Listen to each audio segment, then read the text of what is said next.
अस्सलाम वालेकुम class 8। Previously हम माइटोसिस तक जो इवेंट्स थे उनको हमने स्टडी कर लिया था। आज हम जो है वो मियोसिस डिस्कस करने वाले हैं। As I have told you before के माइटोसिस के अंदर हमारे पास जो है वो सोमैटिक सेल्स यानी कि बॉडी सेल यानी कि ग्रोथ के अंदर जो बॉडी के आम सेल्स यूज़ होते हैं वो हमारे पास उनकी जो डिवीज़न होती है दैट इज़ माइटोसिस। और जो हमारे पास जनरेशन हमारी अगली बननी होती है, जो हमारी गैमीट्स बनते हैं उनके अंदर यानी कि हमारे जो सेक्स सेल्स होते हैं वो जो है वो मियोसिस उनकी फॉर्मेशन का प्रोसेस है। ठीक है, तो ये जो है वो काफ़ी हद तक सिमिलर है माइटोसिस से, लेकिन सर्टेन उसके कुछ इवेंट्स ऐसे हैं जो कि हमारे डिफरेंट हैं माइटोसिस से।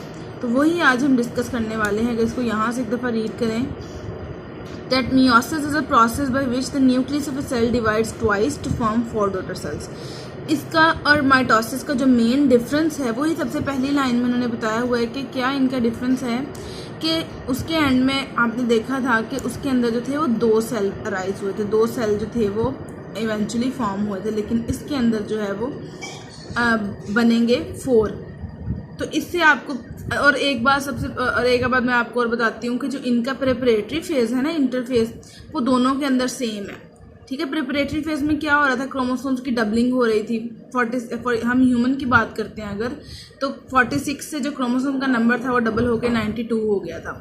ठीक है, तो जब माइटोसिस के अंदर 92 से फिर जो थे वो 46 और 46 के 2 सेल बन गए थे। ठीक है, लेकिन इसमें अगर 4 बनेंगे तो अब क्या होगा कि अगर हम 92 का हाफ करते थे यानी कि 2 सेल बनाते थे तो तब हमारे पास 46 और 46 जो एक्चुअल नंबर था वो रिटेन हो जाता था। लेकिन इसके अंदर क्या होता है कि इसके अंदर जब 4 बनने हैं तो 92 के जब हम 4 पार्ट्स करते हैं उसके 2 की बजाय, तो एक के अंदर जो है वो 23 आते हैं। ठीक है, 23 आने की वजह से एक्चुअल नंबर रिटेन नहीं होता बल्कि उसके अंदर 46 का हाफ रह जाता है। ठीक है, यानी कि इसका नंबर इसके अंदर हाफ रहना है, यानी कि इसके जो बनने वाले सेल हैं उसके अंदर क्रोमोसोम का नंबर जो है वो रिड्यूस टू हाफ, इसके बजाय कि जो माइटोसिस के अंदर है उनसे हाफ रह जाते हैं इसके। ठीक है, उसके बाद जो है नेक्स्ट हमारे पास जो है इसकी उन्होंने एक डायग्राम दिखाई हुई है, इसको अपने अच्छे तरीके से देखें। यहाँ से वैसे स्टार्ट हुआ जिस तरह के एज लाइक माइटोसिस, डबलिंग हो गई, न्यूक्लियस की जो न्यूक्लियर वॉल जी थी वो शेड करना शुरू हो गई, यहाँ पे अलाइनमेंट हो गई, दरमियान में हाफ एक साइड पे और हाफ एक साइड पे चले गए। ठीक है, उसके बाद क्या हुआ, दरमियान से पिंचिंग हो गई, यहाँ तक जो है वो बिल्कुल सेम वैसे 2 बन गए। अब यहाँ से क्या होगा कि यहाँ से जो है वो यहाँ तक ख़त्म होने की बजाय इनकी जो है वो दोबारा से डिवीजन होगी और ये एक सेल जो है वो मज़ीद फिर से क्या होगा, डिवाइड होके 2 मज़ीद सेल यानी कि इसके एक पार्ट से 2 सेल जो हैं वो और अराइज हो जाएंगे और इवेंचुअली हमारे पास जो रिजल्टेंट नंबर है हमारे सेल्स का वो 2 की बजाय हमारे पास 4 आ जाएगा। ठीक है, हमारे पास बनने वाले जो डॉटर सेल्स हैं पेरेंट सेल से वो हमारे पास कितने हैं, वो आ जाएंगे हमारे पास 4। ठीक है, the process of meiosis consist of 2 divisions, meiotic 1 division and meiotic 2 division. Meiotic 1 division जो थी वो हमारे पास इसके अंदर ना एक्चुअली आपको पैरेंटली लग रहा होगा कि ये जो सारा है वो इसके अंदर सिमिलर है एज लाइक माइटोसिस, लेकिन एक्चुअली वो आपके लेवल पे बताया नहीं हुआ। लेकिन सर्टेन इसके अंदर इवेंट्स होते हैं जो कि मियोसिस के ख़ास इवेंट्स होते हैं, जैसे कुछ क्रॉसिंग ओवर होती है क्रोमोसोम्स की और उसके अलावा साइनेप्सिस होती है। ये सारा कुछ जो है वो अभी आपके यहाँ पे मेंशन नहीं किया हुआ, तो आपको ये माइटोसिस से काफ़ी सिमिलर लग रहा है, लेकिन एक्चुअली इसके इवेंट्स काफ़ी जो है वो डिफरेंट होते हैं। तो ये जो सारी है जहाँ पे ये डिफरेंट इवेंट्स होंगे तो यहाँ पे सारी जो है ये मियोटिक 1 डिवीजन है। लेकिन जो ये वाली डिवीजन है जहाँ से ये सिर्फ और सिर्फ इनकी क्या हो रहा है, यहाँ पे कोई भी जो है वो अलहदा सा कोई स्पेशल काम नहीं हो रहा, लेकिन सिर्फ और सिर्फ जो है वो सेल डिवाइड कर रहे हैं जिस तरह के माइटोसिस में करते थे। तो जो हमारी मियोटिक 2 डिवीजन है ये वाली, जिससे जो है अपना नंबर इंक्रीज कर रहे हैं, डिवाइड हो रहा है सेल, ये हमारे पास जो है मियोटिक 2 डिवीजन है। और ये एज लाइक माइटोसिस होती है, इसके अंदर जो इवेंट्स होते हैं वो माइटोसिस से ज़्यादा सिमिलर होते हैं। ठीक है, तो यहाँ से एक दफ़ा रीड आउट करें कि the process of meiosis consist of 2 divisions, meiotic 1 division and meiotic 2 division. During meiotic 1 division, the number of chromosome is reduced to half as compared to the parent cell. meiotic 1 division के अंदर हमारे पास, मैंने आपको पहले बताया था कि parent cell की निस्बत, हमारी ये पेरेंट सेल था हमारे पास, इसकी निस्बत जो थे वो नंबर जो थे उसका हाफ रह गया है, यानी कि हमारे पास यहाँ तक। Meiotic II division is similar to mitosis because the half number of chromosome is retained in the 4 daughter cell। यानी कि हमारे पास 92 थे, 92 के बाद 46 हो गए, लेकिन 46 से फिर से डिवाइड हो गए, कितने हो गए हमारे पास, क्योंकि 46 तक उन्होंने रिटेन नहीं किया, उन्होंने मज़ीद डिवीजन किया और एक सेल से मज़ीद 2 सेल रिजल्टेंट नहीं, हमारे पास 4, एक सेल से 4 सेल बने, तो वो 92 से कितने सेल में जो है उनकी डिवीजन हो गई, वो 92 से उनके अंदर जो क्रोमोसोम की तादाद थी वो आ गई हमारे पास 23 in the case of human cell. मैंने आपको यहाँ पे एग्जैक्टली नंबर इसलिए बताया कि आपको समझने में आसानी हो, ये उन्होंने एज ए जनरल बताया, उन्होंने यहाँ पे ह्यूमन की बात नहीं की, लेकिन उन्होंने यहाँ पे जनरली बताया, लेकिन मैं आपको ह्यूमन की एग्जांपल इसलिए दे रही हूँ कि ताकि आपको याद रखने में आसानी हो। तो मियोसिस और माइटोसिस दोनों को स्टडी करने के बाद आप खुद भी जो है वो अंदाज़ा लगाने में आपको आसानी होगी कि इनके अंदर मेन डिफरेंसेस क्या हैं। तो एक दफ़ा रिकॉल करते हैं। तो सबसे पहले जो सबसे जो है वो ऑब्वियस बात है वो है हमारे पास जो इनका सेल का नंबर बनने वाला है, यानी कि माइटोसिस के अंदर 2 डॉटर सेल फॉर्म होते थे, लेकिन मियोसिस के अंदर 4 डॉटर सेल, ये सबसे बड़ा इनका डिफरेंस है। उसके बाद नंबर 2 पे है the number of chromosomes in the daughter cell remain the same as in the parent cell. ठीक है, इंटरफेज से पहले जितने क्रोमोसोम क्रोमोसोम का नंबर जो इंटरफेज से पहले यानी कि प्रिपरेटरी फेज जिसके अंदर डबलिंग हो रही थी उससे पहले जितना नंबर हमारे सेल के अंदर था, जब इवेंचुअली आफ्टर डिवीजन वो उतना ही रिटेन रहता है।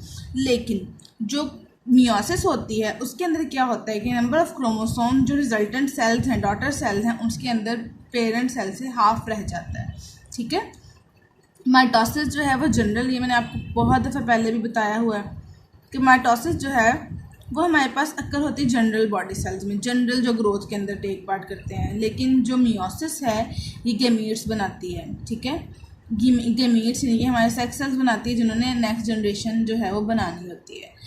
और उनको मैंने आपको बताया था कि फीमेल्स के अंदर एग्स होते हैं और मेल के केस में स्पर्म्स होते हैं, ये उनके गैमीट्स हैं। इन एनिमल्स और स्पोर्स इन प्लांट्स, प्लांट्स के केस में स्पोर्स होते हैं और जो हमारे पास एनिमल्स हैं उनके केस में गैमीट्स होते हैं। ठीक है, ओके, नेक्स्ट हमारा टॉपिक है हेरिडिटी। हेरिडिटी जो है उसको हम उर्दू में विरासत भी कहते हैं। विरासत मतलब बेसिकली ये चीज़ वो है कि जो बेबीज़ होते हैं या जो भी आपके ऑफस्प्रिंग होते हैं वो क्या करते हैं, अपने पेरेंट्स से जो है वो बहुत मैचिंग होते हैं, बहुत ज़्यादा आइडेंटिकल होते हैं, मिलते हैं उनसे। क्यों? क्योंकि उनको बनाने के अंदर जो है वो जो है उनके क्रोमोसोम्स होते हैं, उनकी जो सारा जेनेटिक मटेरियल होता है वो एक दूसरे से मिलता जुलता होता है। दैट्स वाई उनकी जो बहुत सारी ट्रेट्स होती हैं वो एक दूसरे के साथ सिमिलर होती हैं। और ये जो सिमिलैरिटी है between offspring and their parents वो जो है वो हमारे पास जो है वो हेरिडिटी कहलाती है। जो एक सीड से जो प्लांट्स होते हैं, जब एक पौधे से सीड उतरता है उससे जो है पूरा प्लांट ग्रो होता है, तो जो नया बनने वाला प्लांट होता है वो रिजेंबल कर रहा होता है जिस प्लांट से सीड उतरा था, यानी कि जिस पेरेंट प्लांट ने सीड प्रोवाइड किया था उस सीड से बनने वाला जो नया प्लांट है वो भी पहले की तरह ही होगा। तो ये जो सिमिलैरिटी है दोनों में, ये उसकी जो है वो हेरिडिटी है। ठीक है, उसके बाद यहाँ से एक दफ़ा रीड आउट कर लेते हैं। ड्यूरिंग रिप्रोडक्शन के दौरान लिविंग थिंग्स जो हैं pass on their characteristic to their offspring, वो अपनी खसूसियात जो हैं वो अपने ऑफस्प्रिंग में मुंतकिल कर देती हैं लिविंग थिंग्स। ठीक है, this is the reason that babies look like their parents. यही वजह होती है कि जो बच्चे होते हैं वो अपने माँ बाप जैसे दिखते हैं, और जो प्लांट्स होते हैं जो सीड से ग्रो किए होते हैं वो अपने पेरेंट प्लांट जिससे सीड लिया होता है उसके साथ जो है वो उनकी रिजेम्बलेंस होती है।